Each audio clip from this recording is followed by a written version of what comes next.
Can you believe this Samyang 85mm f1.4 autofocus lens for the RF system is available for only $341 used? I bought this specific lens 5 years ago, new, for about $700.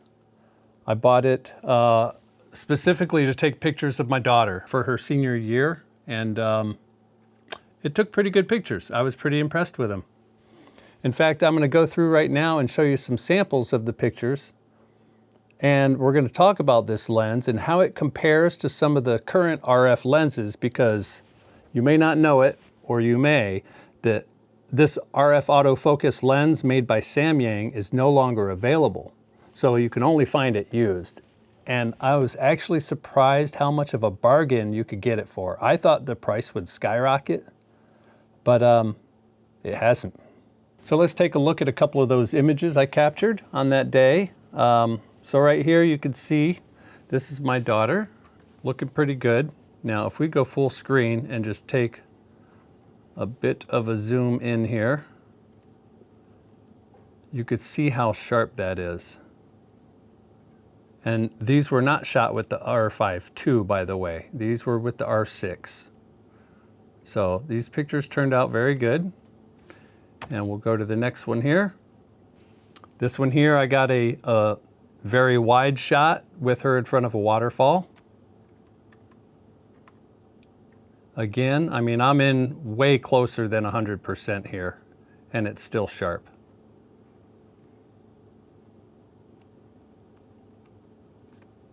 And if I go to the next one, this is a lower angle.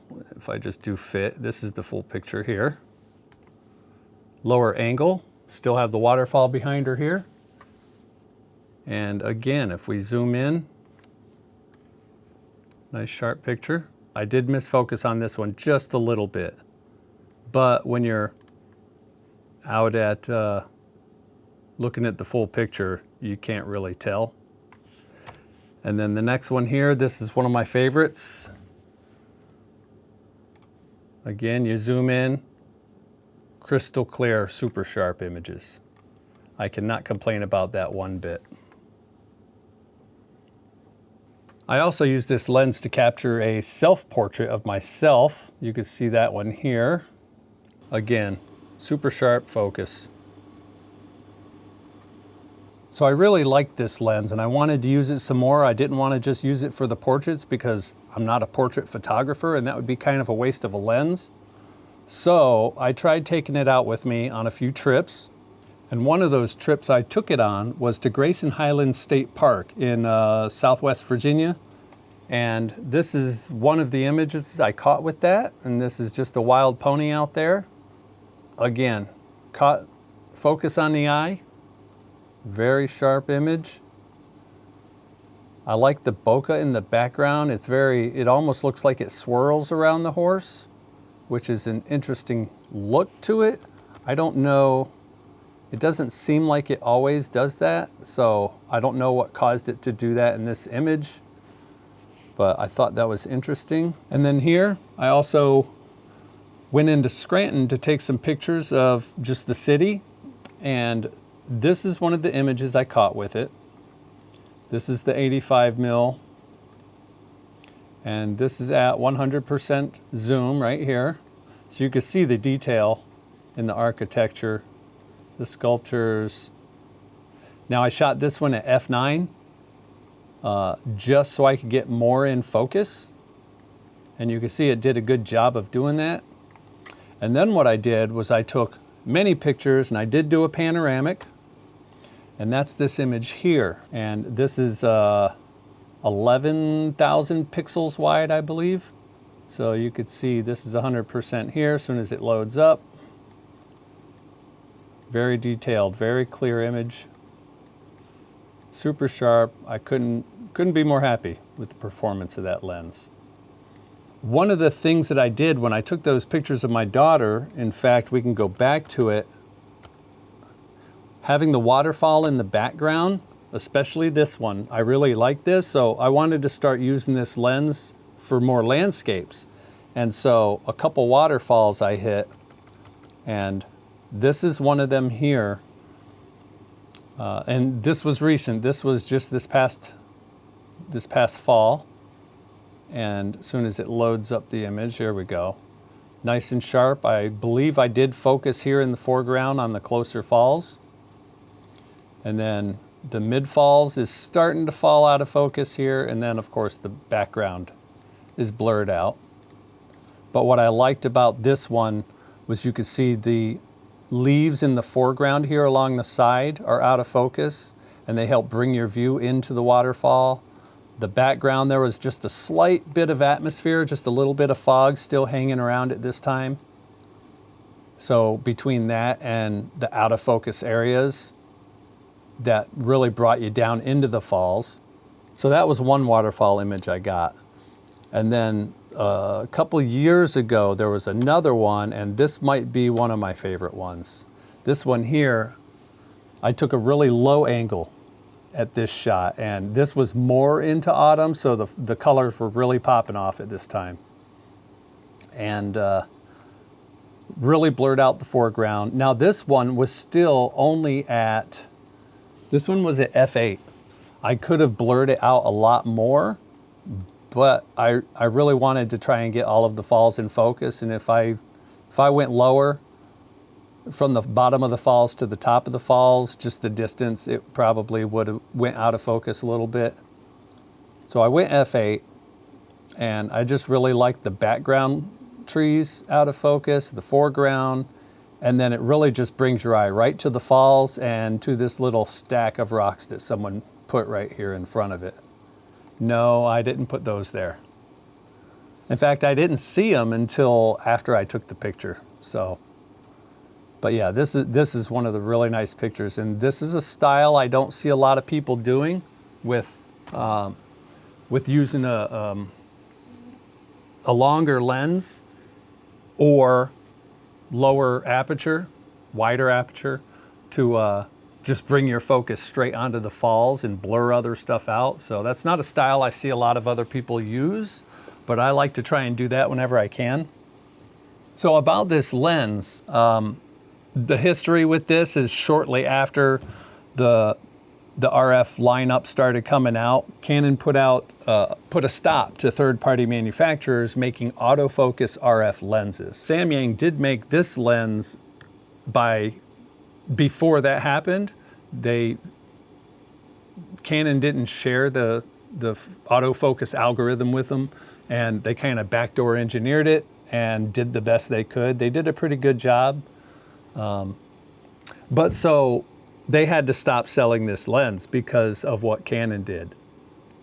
So you can't buy this lens anymore.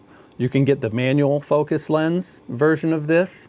But this one, if you want to find one, you got to find it used. But I was really surprised that they're only $341. That one was specifically on Adorama's website. I saw one there. But just comparing, Canon makes an 85mm f2 macro lens. That one is $590 new. That one's only f2. This Samyang lens is f1.4. The other thing is with the Canon lens, now it may focus a little bit better. However, you're going to pay 73% more for that lens compared to this lens used. And then everything from Canon just goes up from there. They have their 85mm f1.4, so it's basically this lens from Canon. That one is $1,650. Next one up from that is an 85-1.2 for $3,100. That's 800% more than the cost of this lens. So I think it's a really good deal to get one of these. There's some caveats to that. Let's talk about the performance of this lens when you compare it to the Canon lenses. So I already mentioned the reverse engineered autofocus. So the autofocus isn't quite as spot on as the Canon lenses are going to be. I'm filming this with a Canon 50mm 1.2, by the way. So because they had to backdoor engineer it, it doesn't quite stay on focus the way the Canon lenses do. If you hold your autofocus and it's continuous focusing, it'll get the focus and then it may lose it a little bit. In fact, my Sigma 150 to 600 does the same thing. That one's an EF lens, and I used RF converter for that one, but that one does the same kind of thing, where it'll get focus and then it'll start to lose focus.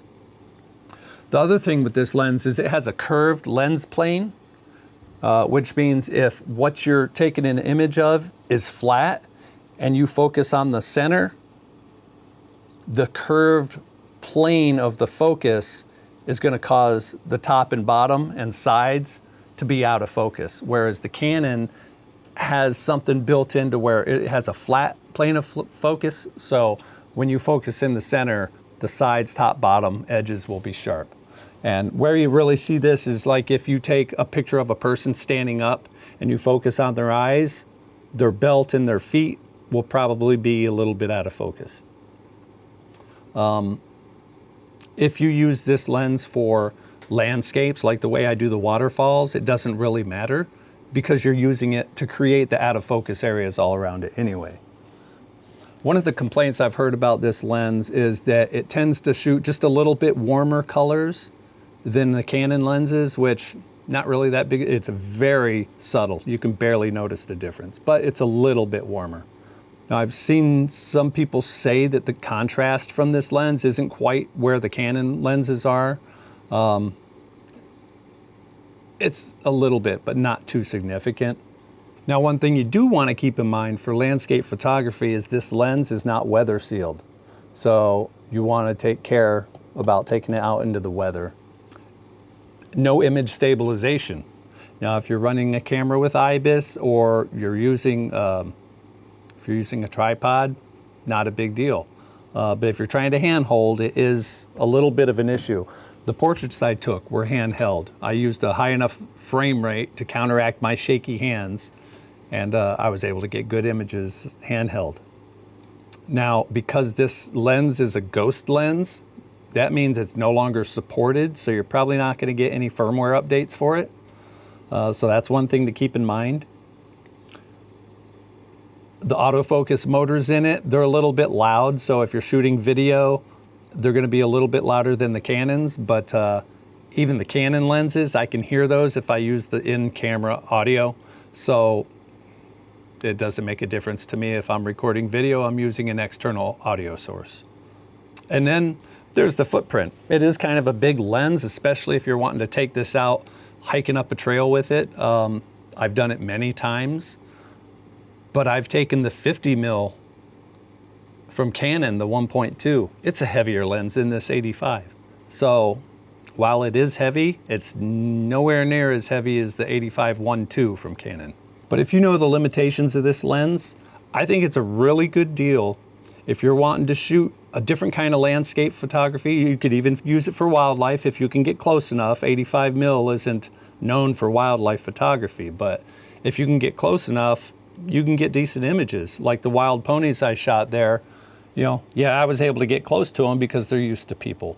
But it does give you a different look because you get so close, and it's a great lens. It's a nice portrait lens. You can get portraits of your wildlife if you can get close enough. Knowing the limitations of this lens, I find myself wanting to take it with me when I go out. But then I always have to weigh in my mind, is it worth the extra weight in my bag? Because it is a heavy lens, and it does take up space, and there's other lenses I might want to take instead. But yeah, I've taken this lens out, just that lens by itself with just the camera, for a walk. So I think it's a great lens to use.